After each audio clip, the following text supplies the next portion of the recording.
Today's Cowboys Report is made possible by Manscaped. Step into 2024 with confidence thanks to Manscaped's top-of-the-line male grooming products. 20% off and free shipping when you use promo code COWBOYS over at manscaped.com. A loaded Cowboys Report for you this morning/afternoon, depending on what time zone you're in. Cowboys injury news, some concerning stuff there. Many of you have asked about signing Justin Houston, so we'll discuss it.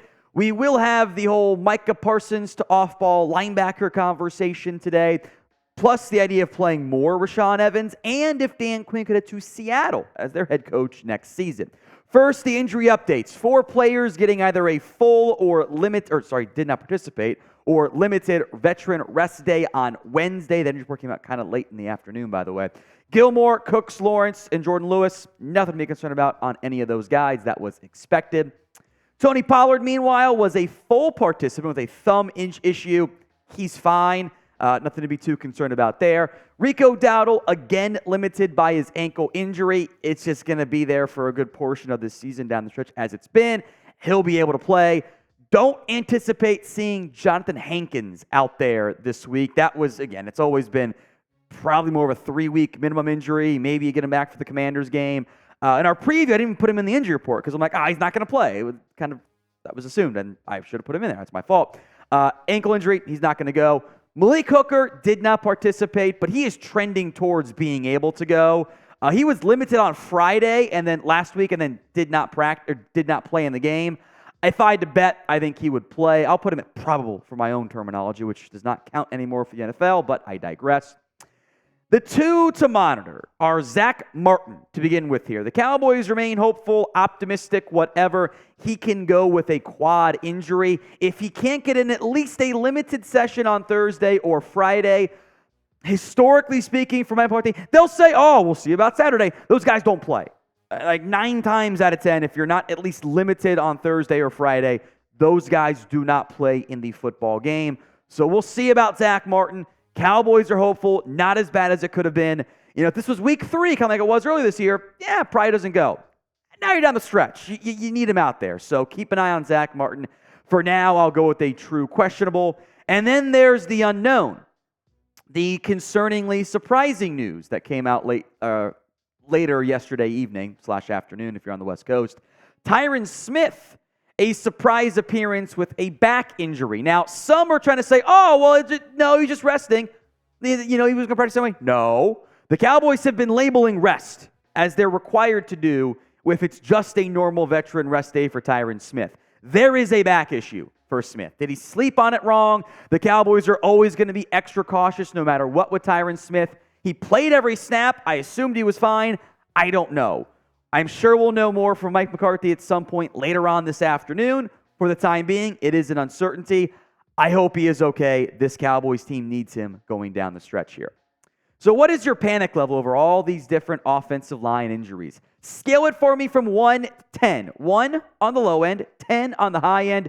It's the pinned comment on today's video. If the ad comes here on YouTube, take advantage of it. Head down there and let me know. We'll briefly at least discuss the Justin Houston. Now, I blame Adam Schefter for this because Adam Schefter tweets out, linebacker Justin Houston was cut by the Panthers. People go, linebacker. Not really. This is a 3-4 outside linebacker. He's a pass rusher. Now, the issue was he wasn't a very good pass rusher for Carolina in his limited playing time before he got hurt. He already made it through waivers. No one claimed him. He was good in 2022 for the Ravens. By the way, their defense coordinator is a wizard at getting maximum. Like, Jadeveon Clowney is having a great year because that DC is really, really good up there. Mike McDaniel. Or McDonald, he's been awesome. Mike McDonald, getting ahead of myself for the Dolphins game. He's been a very good coordinator. Houston is not helping your run defense, which I know is what we're all freaking out about right now, and, I get it. You got your butt kicked by the Bills. Practice squad sign, sure, I guess, but he's not a better player at this stage of his career than Dante Fowler, so I see no real reason to add Justin Houston. I'll mention him since a lot of you guys had asked about him in the comments on social media, but I don't. He's not really helping you in any way that matters at this stage. As we mentioned, that today's show is made possible by Manscaped. The Performance Package 5.0 Ultra is here. Got some futuristic tendencies. You get the Lawnmower 5.0 Ultra, the very best in below-the-waist men's grooming. The Weed Whacker 2.0 ear and nose hair trimmer.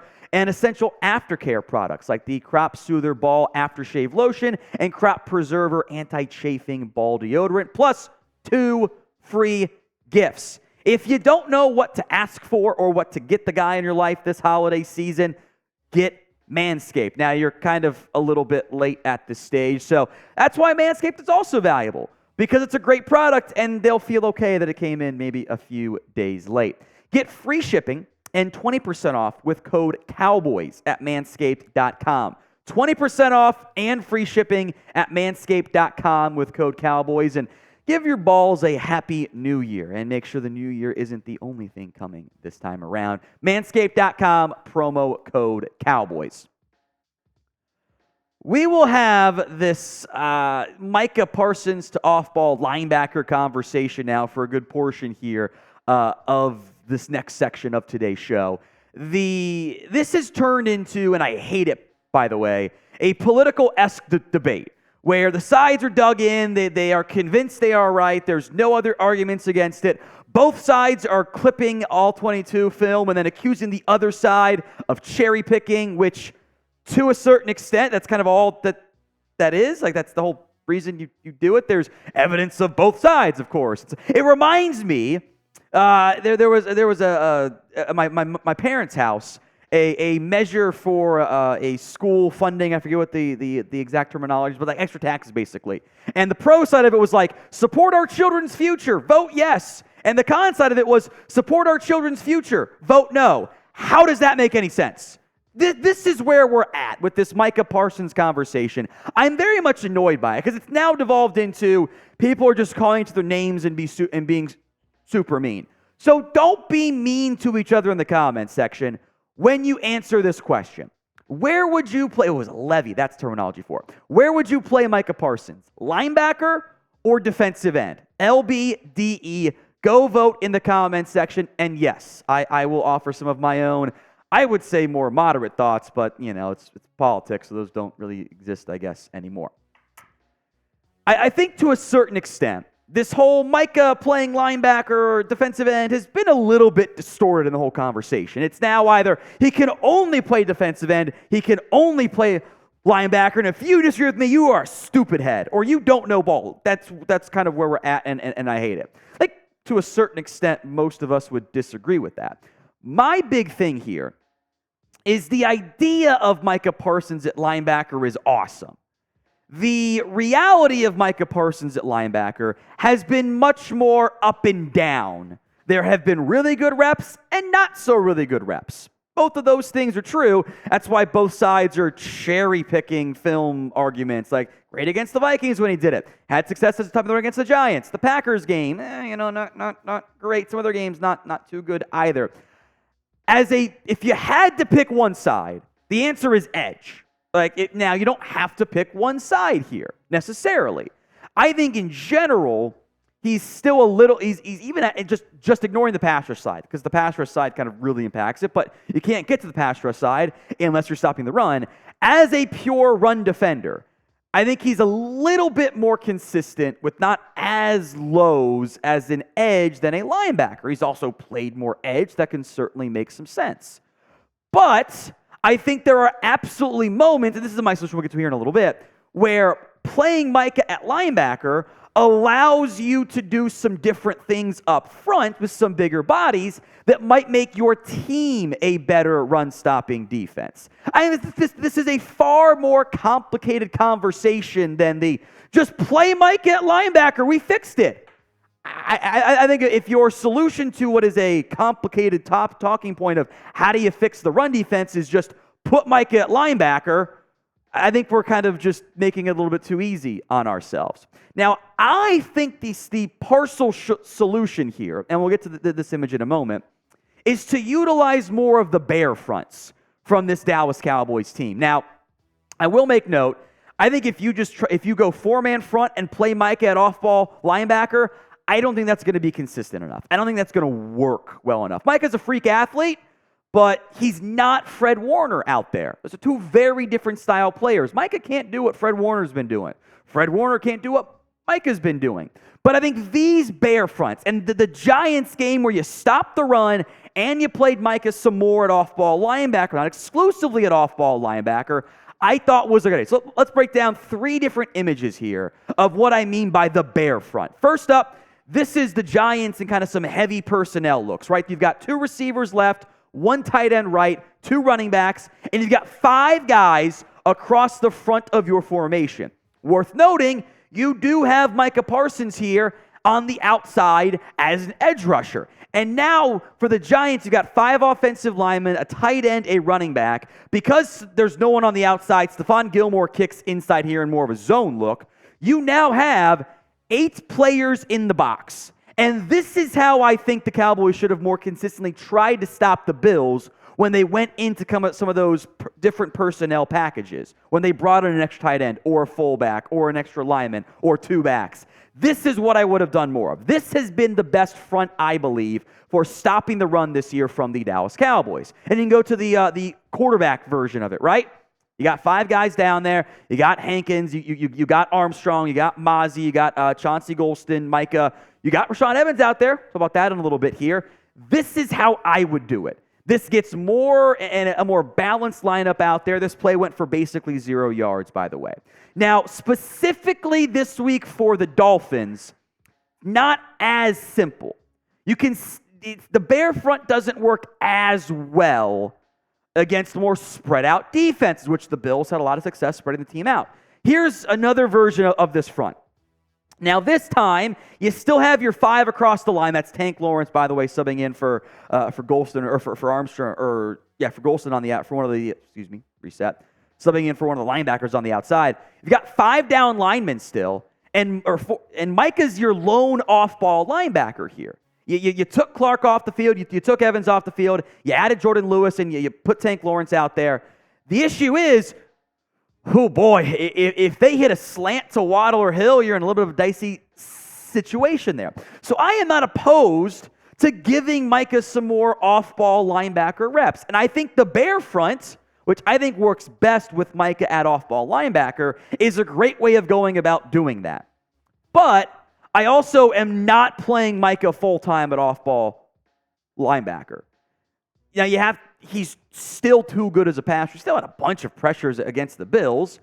I think this is a much more nuanced conversation than what some people seem to be trying to make it out to be, where it's, you agree with me or you are an idiot. And I hate those conversations. It should tell us a lot that a lot of different smart football people on Cowboys social media, on YouTube, etc., do not agree on this. Because it is not a black and white issue, as it might want to be made out to be. The issues of stopping the run are far more complex than that. There is no magical one-solution-fits-all scenario. I wish there was. I think Bear fronts, I think experimenting some with Mike at off-ball linebacker, getting better plays from your safeties and linebackers, probably more impactful than a full-time linebacker, full-time defensive end, whatever conversation that has been distorted, and I'm over because it's 4 days in, and now we're just being mean to everybody. More to come, and more Cowboys videos for you guys each and every single day. Hit that sub button right now, youtube.com/@CowboysTV. Now, the Rashaan Evans conversation also kind of tied into this here. Many fans maybe want to play him more. I get it. Didn't work. Try new things. Totally understandable, right? Evans has played just 72 snaps this year, with 28 coming against the Giants. Again, that was a game plan going in. We're going to stop the run.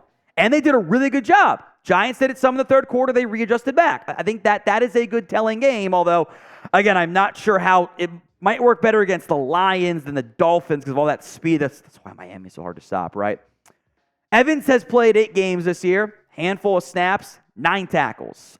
No real splash plays this season. The issue I have with Evans here is he's bigger. He's bigger than, Marquise Bell is. I do think we've overhyped, not me, some have overhyped Rashaan Evans and who he is. Now, I'll use this as a data point. All 22 is actually not that expensive on NFL Plus, or NFL.com/plus, so you can check it out. Just the PFF grades. A data point, it's not gospel. Don't treat it that way. It's not the purpose of them. I do think for the most part, it kind of aligns decently. The overall grade and the run defense grade. Not that great overall. And in fact, I've made a big deal about, hey, where are the tackles coming? You know, Rashaan Evans' average depth of tackle last year for Atlanta when he had so many was basically the same as Damone Clark's. And we've made a big deal about Damone Clark, not making enough splash plays. Kind of the same thing there with Rashaan Evans. The grades are not great. And the run defense, though, has almost always been higher. Why is that? Evans is not good in coverage. And I don't think this Dallas Cowboys team trusts him in coverage. I also don't think he's that great. There have been times where they've subbed Marquise Spell off, put Rashaan Evans out there. I think that makes sense in some obvious run situations. And I think you probably could have done more of those against the Bills when it became clear they were going to run the football down your throats. I think the Dolphins want to do that as well. But I also know this. Mike McDaniel is a hell of a play caller. And I think he is excited about going up against this back spine of the Cowboys defense. Linebackers and safeties included here. There's going to be eye candy. There's going to be motion. There's going to be misdirection. There's going to be counters. He's going to try to put these boys in hell and have their heads spinning. So whatever combination you want to go with in terms of those safeties and linebackers, and we put Mike in the conversation too if we want, they got to be ready because there is going to be a lot that's asked of them. This frankly, is a more challenging run defense performance than against the Bills. And the Bills cooked you. That's why we're talking about all these different ideas of trying things. I am down to try things because the definition of insanity is doing the same thing over and over again. So should Rashaan Evans be playing more? Y for yes, N for no. Sound off in the comment section right now. All right, we've gone longer than I planned to do, so I'll wrap this up quickly. Dan Quinn, Seattle. Some in the media speculating about it. Albert Breer saying it isn't saying this. Does Pete Carroll retire in Seattle? I don't think so. But I've heard a lot over the last few weeks in these circles, the people who work in these circles and the coaching carousel circles. Dan Quinn would be the successor in Seattle if Pete Carroll were to hang it up after this year. It's a logical fit. He coached there for so long. Quinn will again have plenty of interest across the NFL so far this season. It's also a future problem right now. I don't know if Pete Carroll's going to retire. I don't know what jobs, the Chargers job I think he'd love, but that's, again, future problem. We'll spend more time on that later on. Make sure you guys are subscribed.